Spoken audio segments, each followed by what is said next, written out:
Bonjour à tous, c'est Estelle. Aujourd'hui, je vous retrouve pour une vidéo qui va justement venir d'un mail inspiré que j'ai écrit vendredi, donc avant-hier pour vous. Et je ne m'attendais pas à avoir aussi vite et autant de commentaires sur ce mail inspiré, donc évidemment j'étais contente et du coup je me suis dit que c'était peut-être justement un sujet qui touchait beaucoup de monde et que ce serait bien de le partager avec vous. Donc ce mail inspiré s'appelle Savoir dire stop et non. Donc on va évoquer un sujet un petit peu plus difficile à l'approche des fêtes qui sont pour la plupart d'entre nous un moment de joie et de retrouvailles. Il y a pour certains le retour de ce que j'appelle les vieux démons. Et j'avais le souhait d'évoquer ça. Dire stop et non aux vieux démons. Vous pouvez dire stop et non, quelles que soient les circonstances et quelles que soient les personnes. Vous devez vous accepter, vous aimer et vous respecter. Un viol est un viol, même si c'est votre mari.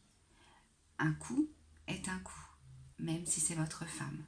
Dire non et stop au harcèlement, qu'il se déroule au travail, qu'il se déroule à la maison, qu'il se déroule à l'école.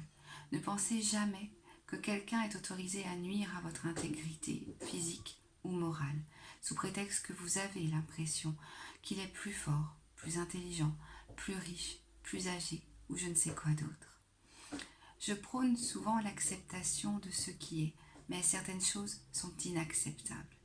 Le pardon et la bienveillance sont de magnifiques vertus, parfois un peu difficiles à intégrer dans sa vie quotidienne. L'acceptation est un bien profond qui dit oui à ce qui est, mais qui ne nous prive pas, qui ne nous empêche pas de changer les choses qui en ont besoin.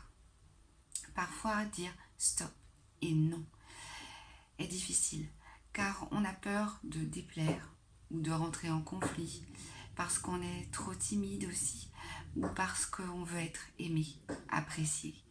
Si c'est difficile pour vous de dire non ou stop, si c'est par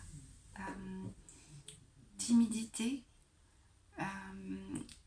peut-être oui, par timidité, pas forcément par peur de déplaire, mais plus par timidité.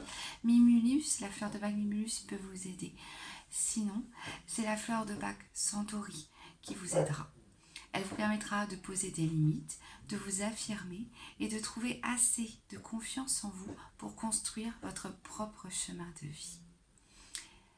J'espère que ce mail inspiré vous a plu, autant qu'il a plu à ceux qui sont inscrits au mail inspiré. Je vous laisserai dans la barre d'infos le descriptif pour vous inscrire si vous le souhaitez. C'est juste rentrer votre adresse mail. C'est totalement gratuit, il n'y a rien d'autre à faire que ça. Et toutes les semaines, donc tous les vendredis, vous recevez un mail inspiré vers 17h30. Je vous souhaite une très bonne fin de semaine. Je vous dis à la semaine prochaine pour une nouvelle vidéo. À très vite.